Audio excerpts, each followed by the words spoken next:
A millionaire CEO marries a wheelchair bride in a contract, but her one brave act on wedding night changes his heart forever. Hello, everyone. Before we begin today's story, I have a small favor to ask. Please hit subscribe and turn on the notification bell so you never miss our channel's new videos. It is quick, free, and the best way to support us in bringing you more dramatic stories. Your support means the world to us. Where are you watching from? Drop your city or country in the comments below. Thank you very much. Now, let us return to our main characters. The marble floors of the Parker Corporation echoed with silence as the city lights flickered through the tall glass windows. Inside the boardroom, Ethan Parker, 34 years old, sharp suit, sharper eyes, stood at the head of the table, his patience wearing thin. Around him, investors whispered, waiting for his next move.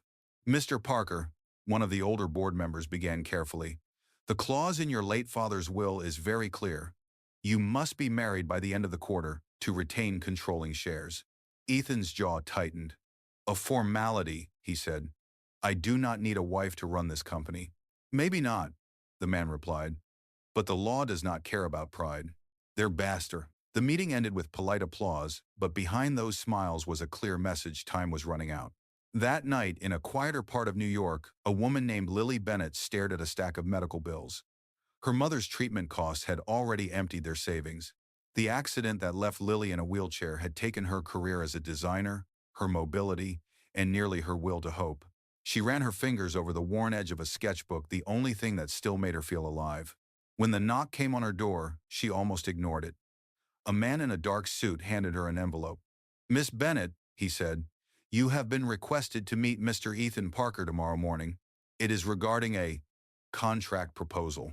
The next day, Lily wheeled into a private restaurant where sunlight spilled through gold curtains. Ethan Parker was already there, his posture straight, expression unreadable. Miss Bennett, he said calmly, thank you for coming. Lily lifted her chin. Your assistant said this was about a job. In a way, it is, Ethan replied, sliding a folder across the table.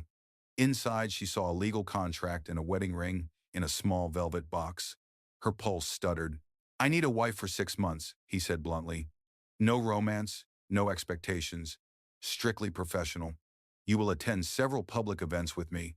In return, I will ensure your mother receives the best treatment available. Lily's hand trembled as she touched the ring box. Why me? Ethan looked straight at her. Because you are not from my world.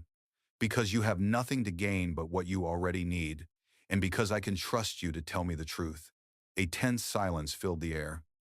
Outside, a car horn echoed faintly from the street below. Finally, Lily spoke, her voice steady but low. You are offering me a transaction, Mr. Parker. Not a marriage, he nodded once. Exactly. She closed the folder and exhaled. Then let me be clear about my own terms. Her eyes met his with quiet fire. No pity. No pretending to save me. If I do this, it will be because I choose it, not because you feel sorry for me. For the first time that day, Ethan's expression softened. Agreed. They signed the papers that afternoon. Cameras flashed when they left the courthouse, two strangers linked by a silent deal. That night, alone in her small apartment, Lily stared at the simple gold band now on her finger. She whispered to herself, I did this for Mom. Only for Mom. Across town, Ethan stood by the window of his penthouse, glass of scotch untouched in his hand. The reflection of his new wife's wheelchair lingered in his mind, steady, graceful, defiant. For the first time in years, he felt something he could not name, and neither of them knew that one act, one brave moment on their wedding night would change everything they thought they knew about love. The morning after the courthouse wedding, Lily sat in the back seat of a sleek black car, watching the city blur past. Her fingers brushed the wedding ring, still unfamiliar, on her hand. The driver stopped in front of tall iron gates that opened to reveal the Parker estate, a mansion that looked more like a museum than a home. When the car halted, a butler opened her door with a polite nod. Welcome, Mrs. Parker. The title startled her. She forced a polite smile and rolled her wheelchair forward, her heart pounding. The foyer gleamed with marble floors, chandeliers, and portraits of Parker's past. But despite its beauty, the house felt cold, as if it had forgotten laughter a long time ago. Ethan was waiting near the staircase, dressed in a dark suit, phone in hand. He looked up briefly. I trust the trip was comfortable? As comfortable as silence can be, she said lightly. His brow arched at her dry humor, but he only replied, "Your room is upstairs. The elevator is to your left. Dinner is at 7. My assistant will show you around." Lily nodded, keeping her voice even. "Understood, Mr. Parker." "Ethan," he corrected softly. "If we are pretending to be married, we might as well start with names. They one of the eight tuning Sabrasas families of the wines. Solo individuals with Avgotter." Her lips curved faintly. "Then you should call me Lily." The assistant, a kind woman named Grace, guided Lily through the house. Her room overlooked a garden filled with winter roses. On the desk sat a small note in Ethan's handwriting. "There is a studio in the East Wing. You may use it if you wish." It was unexpected, almost thoughtful. That night, she wheeled herself to the dining room, where a long table separated her from Ethan at the other end. The meal was silent until she broke it. "You live in a palace but eat like a prisoner," she said with a half smile. Ethan set down his fork. "I find quiet useful." "Quiet is fine," she replied, "as long as it is not loneliness in disguise. It is life." He looked at her for a long second before replying, "Loneliness is a choice, Mrs. Parker. So is pretending you do not feel it," she said, meeting his gaze. For the first time, something flickered behind his composed mask, something human. Days passed. Lily explored the mansion, spending hours in the art studio. Her hands remembered how to draw. She painted the view from her window, the sky over the city, the faint trace of sunlight breaking through gray clouds. One afternoon, Ethan entered quietly and watched her sketch. "You still paint," he said. "It is the only thing I never lost," she answered without looking up. He hesitated, then said, "Most people would have given up after what happened to them." She stopped drawing, her voice calm but firm. "Then most people have never been forced to start over." Their eyes met again, and for a heartbeat, the air shifted. Later that week, they attended a charity dinner together. Cameras followed their every move. Lily wore a silver gown, the hem gliding just above her wheelchair's wheels. She held herself with quiet grace. When a journalist asked how they met, Ethan began to speak, but Lily interrupted gently, her tone poised and confident. "Sometimes life puts two broken pieces together," she said, smiling at the crowd. "If they fit, even by accident, that is enough." The room fell silent for a moment, moved by her words. Ethan glanced at her, pride flickering in his eyes despite himself. That night, as the car drove them home, the city lights reflected off the window. Lily looked out, her voice soft. "You do not have to pretend to like me, Ethan. I know what this is." He turned toward her, his expression unreadable. "You think I am pretending? I think you are afraid of feeling anything real." Ethan's jaw tightened, but he did not reply. When they reached the mansion, he opened her door himself, his hand steady beneath hers as she lifted from the car. For a brief moment, their fingers touched warm, human, real. Neither spoke, but both felt it. Something had shifted between the lines of the contract, something that neither of them could deny. The following week brought rain that drummed against the glass walls of the Parker estate. Lily had grown used to the sound. It filled the spaces where words never reached. Ethan spent long hours in his office, running meetings behind closed doors, while she spent her mornings in the studio, painting in silence. One afternoon, she wheeled to the library in search of reference books for a new sketch. Ethan was there, sitting by the fire, sleeves rolled up, tie loosened. He looked tired, less like the CEO the world saw, more like a man who had not slept in days. "You should rest," she said softly. He glanced up, surprised. "I could say the same to you." "I paint to rest," she answered, her voice calm. "What do you do to forget?" He looked back at the fire. "Work," he said simply. Lily tilted her head. "That is not forgetting. That is hiding." For a moment he almost smiled. "You sound like my therapist." "I sound like someone who knows what pain does when you lock it up too long," she replied. Their conversation lingered in the air. Ethan leaned back, his eyes following the flames. "My father built this company with iron rules. No weakness, no emotion. I learned early that feelings were liabilities." Lily's tone softened. "Maybe that is why you built walls so high even you cannot climb out." The fire cracked softly. For a few seconds, they just sat there, two people who had stopped pretending they were strangers. That evening, the staff prepared for an upcoming corporate gala, one of the 5 public appearances written into their contract. Ethan watched Lily rehearse her introductions, noticing how she carried herself with quiet confidence. She refused help unless absolutely necessary. When the night arrived, the ballroom glowed with gold chandeliers and the hum of elite conversation. Photographers lined the entrance. As Ethan and Lily entered arm in arm, flashes burst like lightning. "You look beautiful," he said quietly. "Thank you," she replied, her voice steady. "Remember, we are partners tonight." They greeted guests, shook hands, smiled for cameras. But the calm fractured when one of Ethan's rivals, a tall man named Cole Harrington, approached with a smirk. "Ethan Parker," Cole said loudly enough for nearby guests to hear, "I see your company's sympathy campaign is off to a strong start." He glanced deliberately at Lily's wheelchair. "A fake marriage for good press. Bold move." Lily froze for a moment, then inhaled slowly. Before Ethan could speak, she turned to Cole with a calm smile. "You are right," she said. "It is bold to marry someone who makes people like you uncomfortable. But I have learned something valuable tonight," Pity says, "more about the one who gives it than the one who receives it." The crowd fell silent. Cole's smirk vanished. Ethan's hand tightened slightly around Lily's. "You handled that better than I ever could," he whispered. "Then maybe you should stop underestimating me," she murmured back. After the gala, the car ride home was quiet but charged. Ethan broke the silence first. "You turned that situation into strength. You did not need me to defend you." She looked out the window, rain streaking the glass. "I never wanted a rescuer. I wanted a chance to stand again, even if it looks different now." He nodded slowly, watching her reflection in the window. "You already do." Back at the mansion, he walked her to the studio door. She paused before entering, her hand resting on the wheel rim. "Ethan," she said quietly, "I meant what I told that man. I do not need sympathy. But I also do not need you to hide behind pride." Their eyes met steady, searching, uncertain. For the first time, he had no clever reply. That night, Ethan stood alone on the balcony, the city lights flickering below.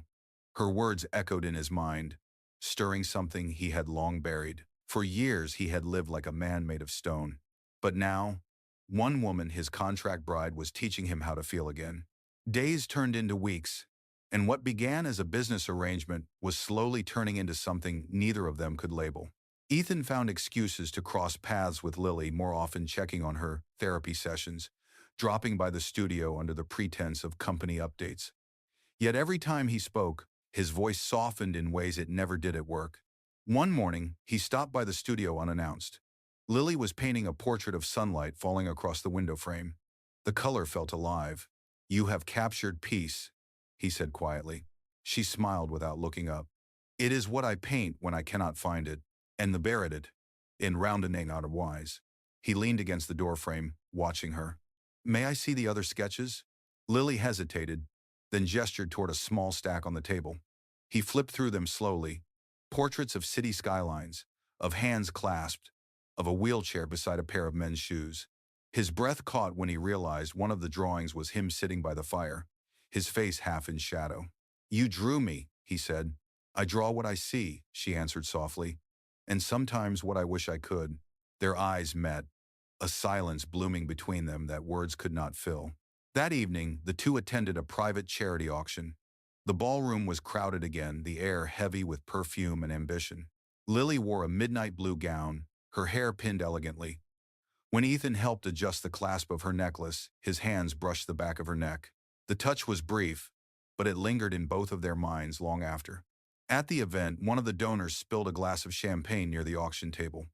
While everyone stepped back, Lily calmly wheeled forward, handing the woman a napkin with a reassuring smile. "Accidents happen," she said kindly. Her grace drew quiet applause. Afterward, Ethan whispered, "You make them all look small without saying a word." She smiled. "I just tried to make them remember we are all human." The ride home was unusually quiet. Rain tapped against the windows again.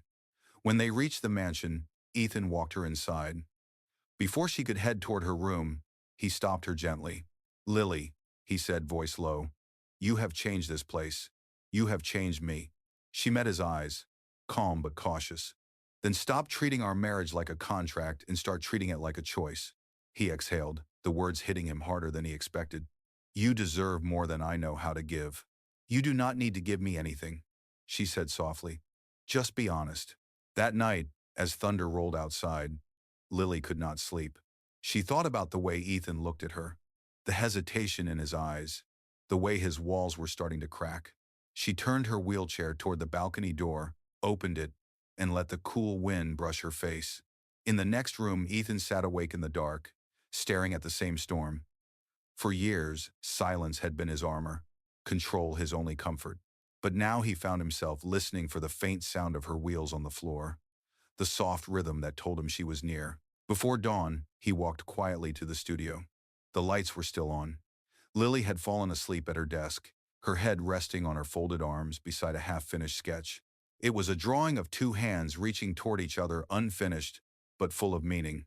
Ethan stood there for a long moment, then draped his coat over her shoulders. She stirred slightly, but did not wake. He whispered, "You said no pity. Then let this just be care."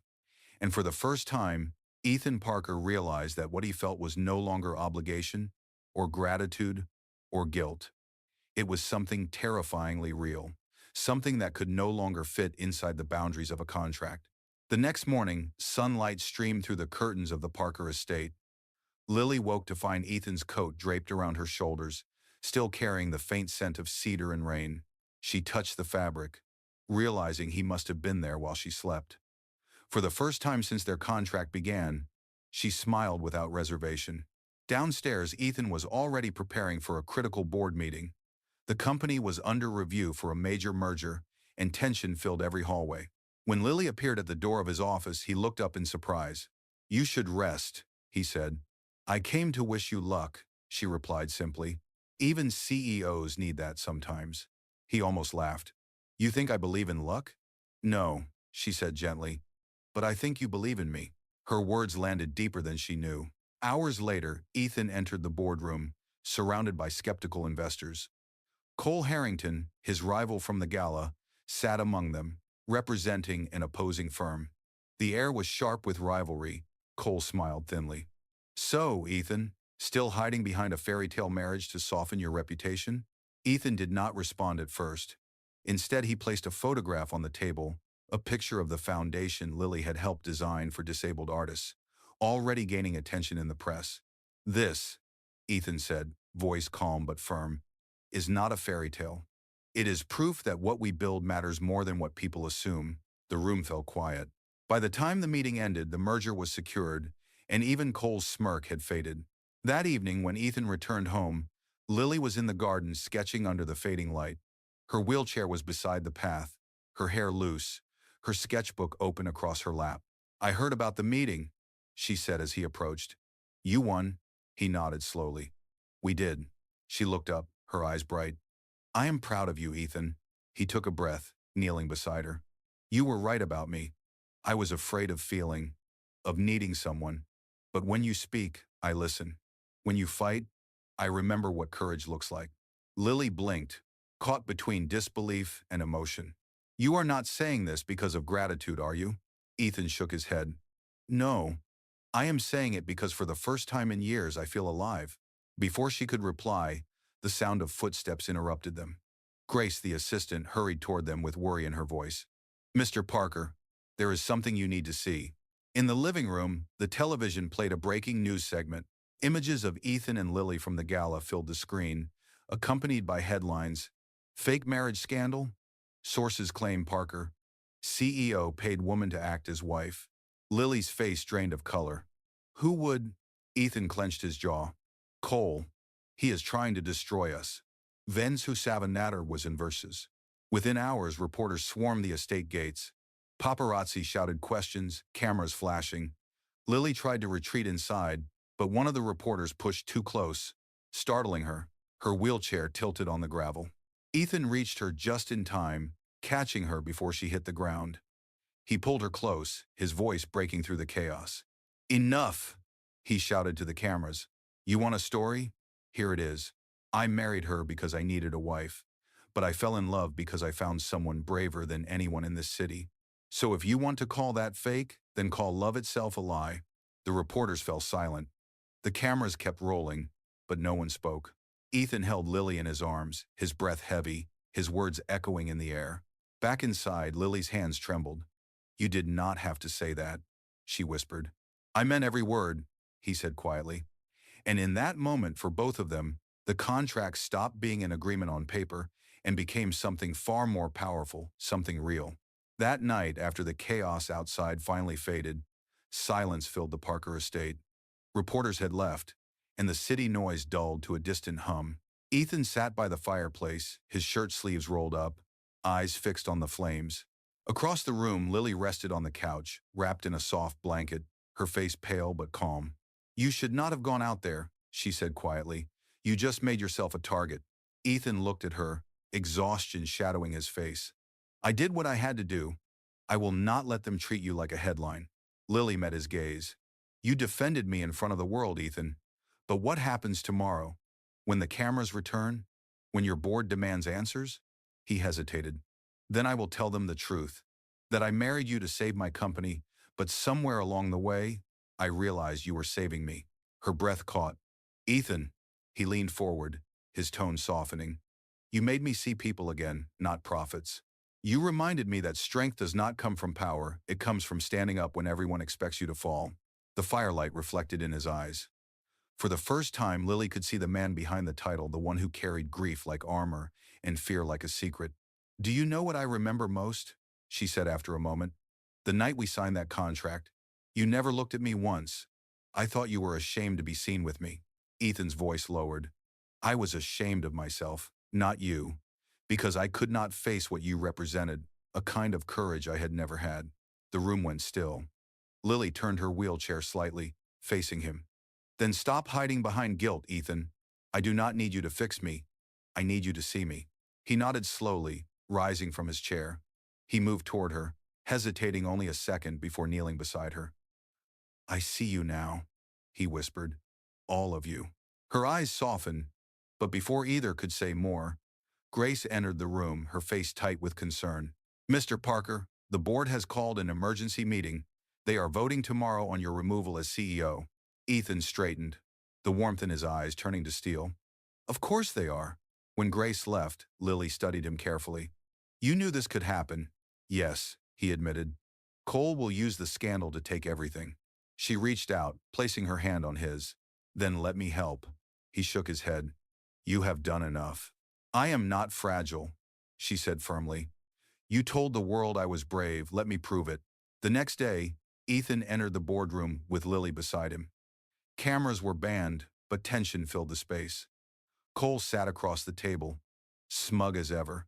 I think we can agree, Cole said smoothly, that the company's image has been compromised. Mr. Parker's so-called marriage is an embarrassment. We propose a vote of removal. Before Ethan could respond, Lily's voice cut through the room. If integrity embarrasses you, then you should all be ashamed. Every head turned toward her. She continued, calm and clear. Ethan Parker's company stands for innovation, but innovation means nothing without humanity. You see me as weakness, but he saw value, and that is why you will never lead the way he does. The boardroom fell into stunned silence. Cole's smirk faltered. Ethan looked at Lily, speechless, admiration breaking through the shock. When the vote came, the result was split, but the chairman cast the deciding vote in Ethan's favor. He kept his position. Outside, in the quiet hallway, Ethan turned to her. You just saved my career. Lily smiled faintly. No, I just reminded them who you are. He looked at her for a long moment, emotion flickering behind his calm exterior. And who are you, Lily Bennett? She held his gaze. Your wife, contract or not. And with that simple truth, something between them finally shifted from duty to devotion. The morning after the board meeting, the mansion felt strangely calm, as if the storm had finally passed. Lily sat by the window in the sunroom, sketchbook open, trying to capture the soft light pouring across the floor. Her hand trembled slightly, not from weakness but from the emotions still lingering from the night before. Ethan entered quietly, 2 mugs of coffee in hand. You have not drawn the garden in a while, he said, setting 1 mug beside her. I was waiting for the roses to bloom again, she replied. They always do, even after the frost. He smiled faintly. You talk about flowers the way most people talk about miracles. Maybe they are the same thing, she said softly. For a moment, silence wrapped around them, warm and familiar. But before Ethan could speak again, his phone vibrated. He glanced at the screen, and the smile faded. "It is from Cole," he said. "He is not finished." The message was short but venomous. "If you think the press will forget, you are mistaken. I have more proof. Check tomorrow's papers." Ethan's jaw tightened. He must have planted fake evidence. "Then we deal with it together," Lily said. "We do not hide anymore." Intelligence saw it as a potable and as one of South. But by the next morning, the situation exploded. A tabloid released photos of an alleged payout contract, twisting the story to make it look like Lily had been paid to play his wife. The article went viral in hours. Online headlines screamed betrayal. Lily felt her chest tighten as she scrolled through the comments. Words like gold digger, fraud, and charity case flashed before her eyes. Ethan found her in the studio, tears brimming, though she tried to hide them. "Lily, do not read that trash," he said. Her voice cracked. "They think I am a prop in your story, that I used you. And part of me wonders if maybe I was just convenient." He stepped closer, his voice firm but gentle. "No, you were never convenient. You were necessary." But before they could speak further, Grace rushed into the room. "Ethan, you need to see this." On television, Cole stood outside the corporate headquarters giving a press statement, holding what looked like copies of the fake documents. "I believe the public deserves honesty," Cole declared. "This so-called marriage was never real. It was a contract to manipulate investors." Lily turned away, her heart breaking. "He will ruin you, Ethan." "I do not care about me," Ethan said. "He is ruining you." He reached for her hand, but she pulled away. "If we fight back now, it will only make it worse. Let me go. The contract was supposed to end soon anyway. Maybe if I leave, this will stop." "No," Ethan said sharply. "You are not walking out of my life to protect me." "I am not protecting you," she whispered. "I am protecting what is left of your reputation." Her wheelchair moved toward the door, her fingers gripping the wheels with trembling strength. "You once told me love was a weakness," she said. "Maybe it is, but it is the only thing I have left to give you." Ethan stood frozen as she disappeared down the hall, her words cutting deeper than any wound Cole could inflict. That night, he sat alone in the study, the echo of her voice haunting him. On his desk lay the original contract, the one that had started everything. He unfolded it, staring at the cold ink signatures. Then, without hesitation, he tore it in half. The paper burned quickly in the fireplace, the flames reflecting in his eyes. "No more contracts," he murmured. "Only truth." As the ashes drifted upward, Ethan made a silent promise to himself. If he had to risk his empire, his name, and everything he had built to clear hers, he would. Because somewhere between duty and love, he had found something real, and he was not going to lose it. For 3 days, the mansion stayed quiet. Lily had moved back to her small apartment in the city, the same one she lived in before the marriage. The sketchbook sat unopened on her desk, next to the fading bouquet from the Parker estate. She tried to focus on her mother's recovery, on anything that would numb the ache inside her chest. But every time she closed her eyes, she saw Ethan's face the night she left, shocked, silent, and full of something dangerously close to love. Meanwhile, Ethan faced the fallout head-on. Cole's lies had flooded every news outlet, and investors demanded answers. At the emergency press conference, Ethan walked to the podium without notes or script. The cameras clicked, their flashes harsh and relentless. He looked directly into the sea of reporters. "You all want the truth," he began, his voice steady. "Here it is. Yes, our marriage began as a contract. But the woman you are dragging through the mud is not a fraud. She is the most honest person I have ever known. I offered her money to save her family, but she gave me something I could never buy: integrity." The room buzzed with whispers. A journalist shouted, "So you admit it was fake?" Ethan met her eyes without hesitation. "No," he said. "I am saying it started as business and became the truest thing I have ever had." Across town, Lily sat in her apartment watching the broadcast, her hands trembling. She saw the sincerity in his expression, the way he refused to look away from the truth. Tears blurred her vision. For the first time, she realized he had chosen to stand on her side, even if it cost him everything. Later that afternoon, an envelope was slipped under her door. Inside was a handwritten note and a single silver key. "There are no more contracts," Only choices. The door is open, always E. She turned the key in her palm, her heart pounding. Hours passed before she finally left her apartment, the city lights flickering around her as she rode toward the Parker estate one last time. When she arrived, the gates opened without question. Inside, she found the mansion dimly lit, quiet except for the faint crackle of a fire in the study. Ethan stood near the window, staring out at the rain. When he turned and saw her, he froze. "I should have known you would not stay away forever," he said softly. Lily rolled closer, her voice calm. "I saw your statement. You did not have to risk everything for me." He shook his head. "I did not do it to save you. I did it because you were right. I built my life on control. But love does not work that way." She looked at him for a long moment, emotion tightening her throat. "And what happens now?" Ethan walked toward her, stopping just in front of her chair. In his hand, he held the small velvet box from their first meeting. "Now," he said, opening it to reveal the same ring, "I want to start again.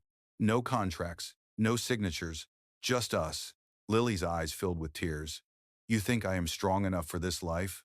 He knelt before her, the words steady and sure. "You are stronger than anyone I have ever met. You do not need to walk to stand beside me." For a moment, neither moved. Then she reached out, placing her hand on his. "You said love was a choice," she whispered. "Then I choose you." He smiled, slipping the ring onto her finger. "And I choose you, every day, if you will let me." This weejunen in the brooding aranen. Outside, the rain eased into a soft drizzle, the first light of dawn breaking through the clouds. For the first time, there were no lies, no contracts, no doubts, just two people who had finally found the courage to begin again. Spring arrived quietly in New York, and with it came the scent of renewal. The Parker estate, once a fortress of silence, now carried the warmth of laughter and life. Lily sat in the garden that had once felt like a prison, now surrounded by the flowers she had helped plant. Her wheelchair rested beside a wooden easel as she painted the morning light. Ethan stepped outside, his sleeves rolled, a mug of coffee in his hand. "You have turned this place into something I barely recognize," he said with a smile. She looked up from her canvas. "It is not the house that changed, Ethan. It is the people who live in it." He walked closer, glancing at her painting. It was a portrait not of him, not of her, but of two hands reaching across a table, fingers nearly touching. The same unfinished sketch she had once fallen asleep over, now completed. "You finished it," he said softly. "I finally knew how it should end," she replied. "They meet in the middle." He set the coffee down and crouched beside her. "Just like us. Is no traded apps of one friend. It is like old talament." A few weeks later, the Parker Foundation officially opened its first art center for people with disabilities. Cameras flashed as Lily gave her speech, her voice steady and bright. "Art saved me when I thought my life had stopped," she said. "And it reminded me that being seen is not the same as being pitied. Every person here has something powerful inside them, something no circumstance can take away." Ethan stood in the front row, pride written across his face. When she finished, the crowd rose in applause, and he stepped forward, taking her hand. As they posed for photos, a reporter called out, "Mr. Parker, what made you invest in this cause?" Ethan glanced at Lily and smiled. "Because strength does not always stand tall. Sometimes it sits, paints, and changes the world quietly." The story went viral within hours, but for once, the headlines were kind. From contract to commitment, the CEO who chose love over power. That evening, they celebrated on the rooftop overlooking the city skyline. The air was cool, and the sunset painted everything in gold. Lily turned to him, the wind brushing her hair across her face. "Do you ever regret it?" she asked softly. "The contract, the chaos, all of it?" Ethan reached out, tucking the loose strand behind her ear. "I regret waiting so long to see what was right in front of me." She smiled. "Then maybe it was worth every storm." Was accelerating the well, was locations in the round him. He leaned closer, his voice barely above a whisper. "You once told me I was hiding behind pride. Now I want to spend the rest of my life proving you were right because you saw me before anyone else did." She took his hand and placed it over her heart. "And you saw me as more than a chair." In the quiet that followed, they kissed under the fading light, not as a CEO and his contract bride, but as two people who had fought for the right to love on their own terms. When they pulled apart, Ethan looked toward the horizon. "What do you see when you look out there?" Lily smiled. A world that finally feels possible. He laughed softly. Then let us build it together. In Welcome to Argo in Hupal, the camera panned over the city as their silhouettes stood against the setting sun, the final image of two souls who had turned a contract into a promise, and a promise into a life built on truth. Their story had begun with signatures on paper, but it ended with something far greater. A love that needed no contract, only courage.